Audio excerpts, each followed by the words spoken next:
नीरू एक फौजी थी। उसकी शादी 2 साल पहले ही राकेश से हुई थी। नीरू की मुलाकात राकेश से एक पार्टी में हुई थी। फिर धीरे धीरे दोनों की फोन पर बातें शुरू हो गई और दोस्ती, फिर दोस्ती से प्यार और प्यार शादी में बदल गई। नीरू फौज में थी तो अक्सर बॉर्डर पर ही तैनात रहती थी, इसीलिए वो छुट्टियों में ही अपने घर रहने आती थी। पर पिछले 1 साल से वो अपने ससुराल नहीं जा पाई थी, सिर्फ अपने मायके में ही रहने आती थी। राकेश: अरे नीरू, मैं तो खुद तुमसे मिलने के लिए बेताब रहता हूँ, पर क्या करूँ, माँ के साथ मौसी जी के घर जाना भी जरूरी है। सास: हेलो नीरू बेटा, कैसी हो? नीरू: मैं ठीक हूँ माँ जी, बस छुट्टियाँ हो गई हैं तो सोच रही थी कि इस बार आप सबके साथ ही रहूंगी। पिछली बार आप राकेश के साथ तीर्थ यात्रा पर चली गई थी, इसलिए मेरी सारी छुट्टियाँ माँ के घर पर ही बीती थी।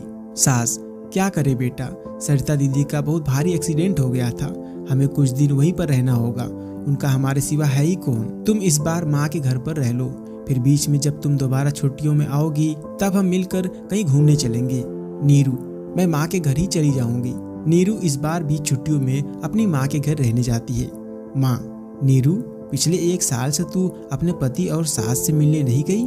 पता नहीं, घबराहट होती है, सब ठीक तो है ना तेरे साथ? नीरू: माँ, तुम किस चिंता में पड़ गई? अभी कुछ दिन पहले ही तो मेरी राकेश जी और माँ जी से बात हुई थी, वीडियो कॉलिंग की थी उन्होंने।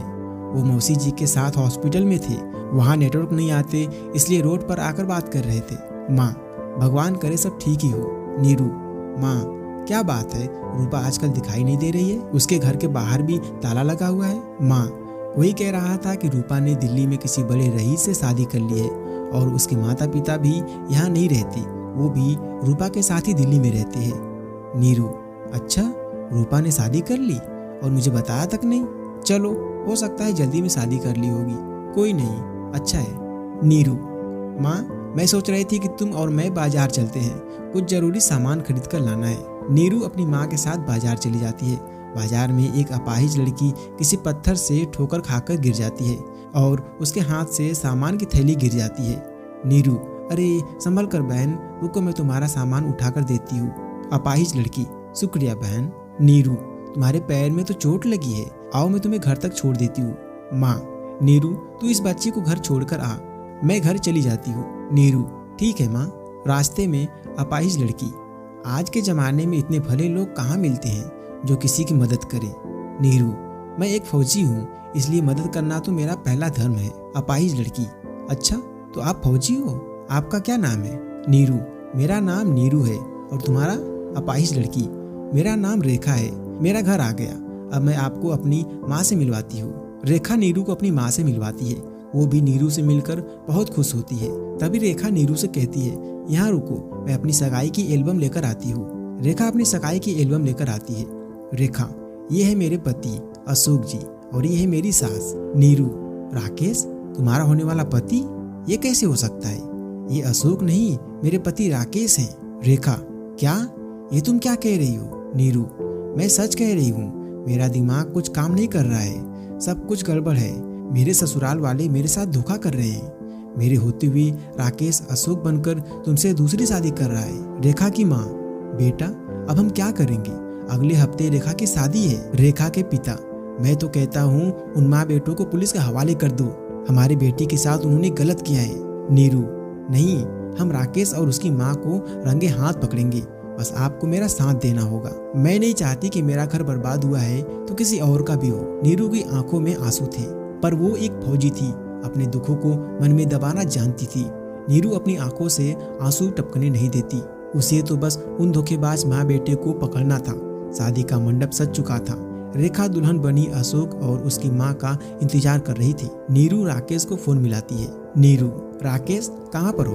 मैंने सोचा कि मेरी छुट्टी खत्म हो रही है तो एक बार मिल लेते तो अच्छा होता। राकेश: अरे कहाँ नीरू, मुझे तो सच में खुद बुरा लग रहा है कि मौसी जी की हालत में कोई सुधार नहीं है। माँ और मैं सारा दिन उनके साथ हॉस्पिटल में ही रहते हैं, तुम समझ सकती हो ना? नीरू: हाँ, मैं समझ गई, ठीक है, मैं रखती हूँ। नीरू से झूठ बोलकर दोनों माँ और बेटे तैयार होकर बारात के साथ रेखा के घर पहुँचते हैं। नीरू चोरी छिपे सब देख रही थी। रेखा के माता पिता उसे मंडप में लाते हैं। राकेश की माँ: बहन जी, वो गहनों के डिब्बे और नकद रुपए सब तैयार है ना? नीरू कमरे से बाहर आ जाती है।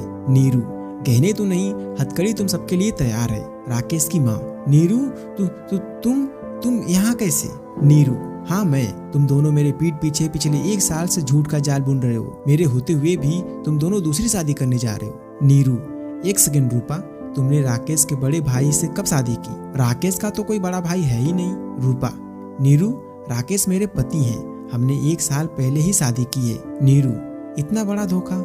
इतने में पुलिस आ जाती है। पुलिस, नीरू मैडम, इन सबसे कैसे सच्चाई उगलवानी है ये हम अच्छी तरह से जानते हैं, आप इन्हें हमारे हवाले कर दो। राकेश और उसकी माँ को पुलिस हिरासत में ले लेती है और सच्चाई सामने आती है। राकेश, नीरू, तुम बॉर्डर पर रहती थी, तब रूपा घर आया जाया करती थी, इसलिए रूपा और मेरे बीच रिश्ते बन गए और हमने शादी कर ली। पर हमें अमीर बनना था, इसलिए हमने रेखा को फंसाया ताकि उसे मारकर हम उसकी सारी जायदाद लेकर यहाँ से फरार हो जाएंगे। पर हमें नहीं पता था कि तुम्हारी मुलाकात हमसे होगी और हम पकड़े जाएंगे। नीरू रूपा को कस के जोरदार चांटा लगाती है। उसकी अपनी सहेली ने ही उसके साथ धोखा किया था। पुलिस राकेश की माँ और रूपा को धोखाधड़ी करने के इल्जाम में सजा सुनाती है। नीरू एक फौजी थी, उसने जुल्म सहना नहीं सीखा था, वो तो जुल्म के खिलाफ लड़ना जानती थी और उसने वही किया। उसने धोखेबाजों को सजा दिलवा दी, उसके कारण रेखा की जिंदगी बर्बाद होने से बच गई। नीरू अपने माता पिता से विदा लेकर वापस ड्यूटी पर चली जाती है और अपना पूरा जीवन